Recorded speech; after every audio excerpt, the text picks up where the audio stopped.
كنا قد تحدثنا في الجزء الأول من فيلمنا الوثائقي عن البوابات النجمية عن نظرية الزمكان أو الزمان المكاني ودور خطوط الرعي في كوكب الأرض في فتح بوابة نجمية إلى عالم آخر أو بوابة بعدية إلى بعد آخر.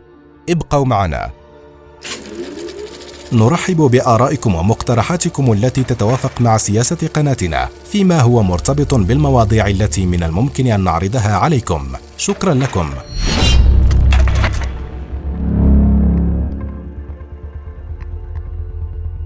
عند ضبط الأشكال الهندسية المقدسة مع خطوط الرعي والمباني العمرانية في الزمان والمكان، فستنشأ البوابات النجمية، مما يسمح لأبواب من عوالم أخرى أن تتقابل وتفتح على بعضها البعض وتتقاطع.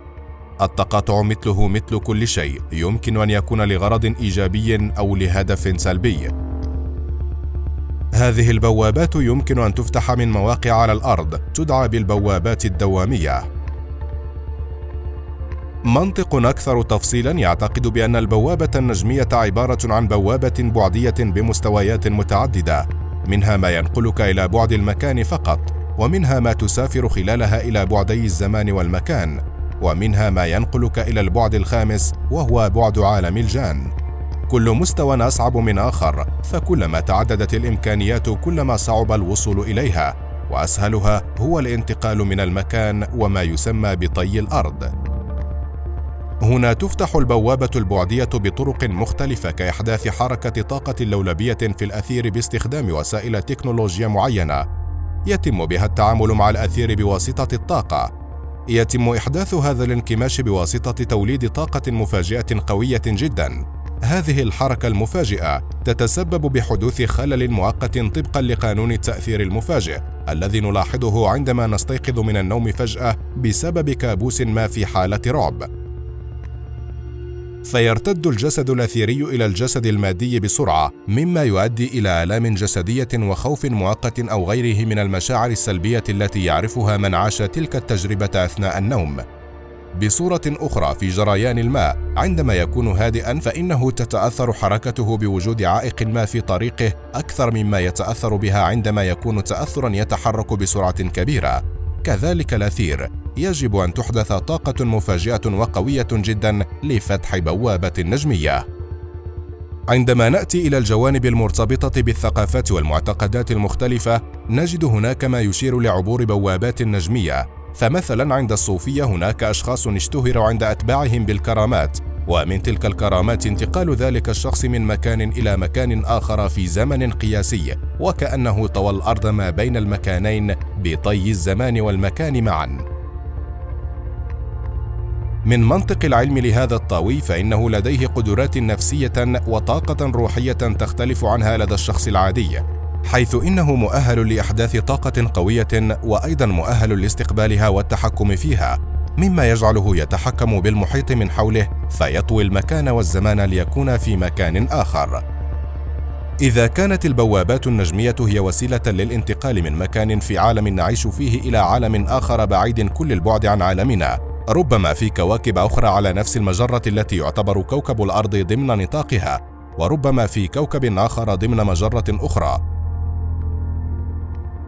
في كلتا الحالتين يفصل بين المكانين مسافات طويلة جدا، فماذا يكون ما حدث للطائرة اليابانية في حادثة هي أغرب من الخيال؟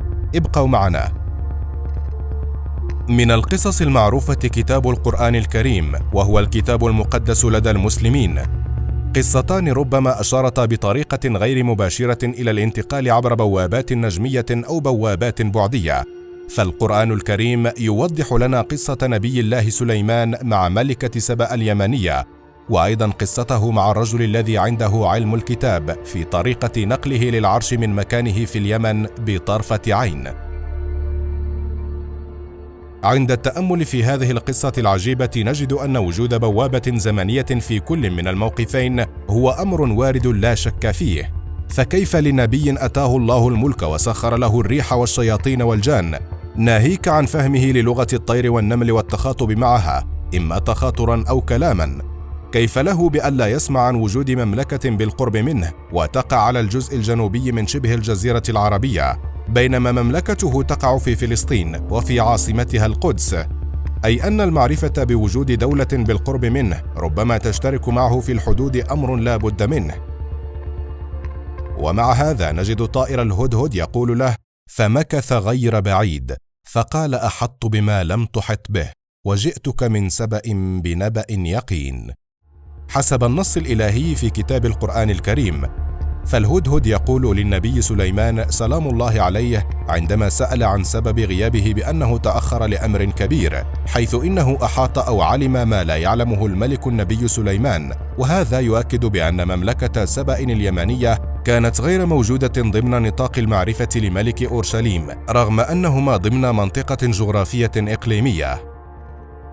أليس هذا يثير التساؤل والفضول في احتمالية وجود إحدى المملكتين في بعد والمملكة الأخرى في بعد آخر، وبأن الهدهد دخل في البوابة البعدية التي تفصل بين البعدين وعلم بأمر تلك المملكة اليمنية التي لها عرش عظيم.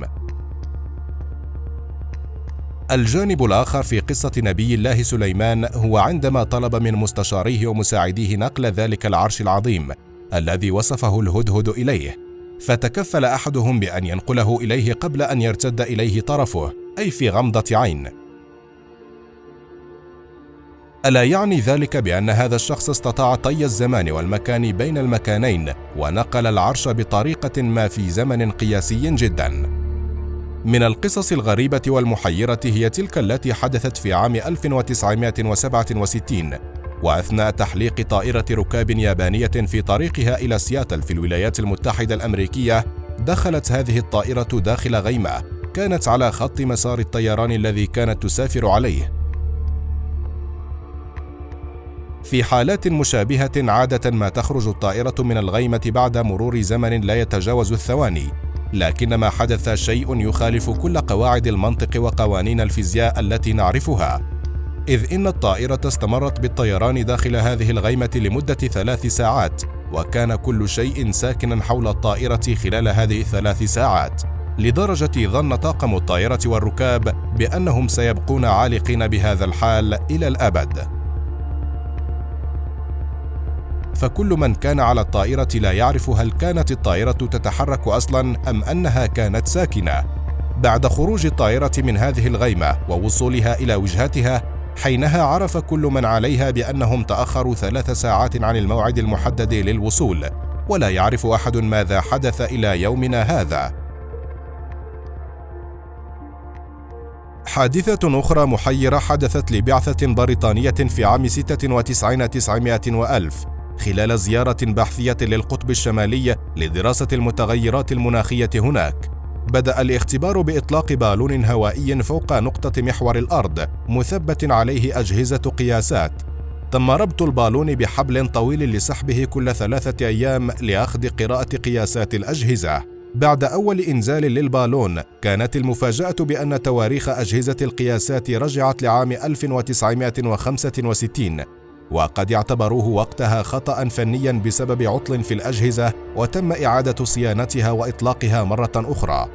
وهنا كانت المفاجأة عند سحب أعضاء الفريق للبالون للمرة الثانية لأخذ قراءة القياس المسجل، حيث تراجع هذه المرة لعام 1887.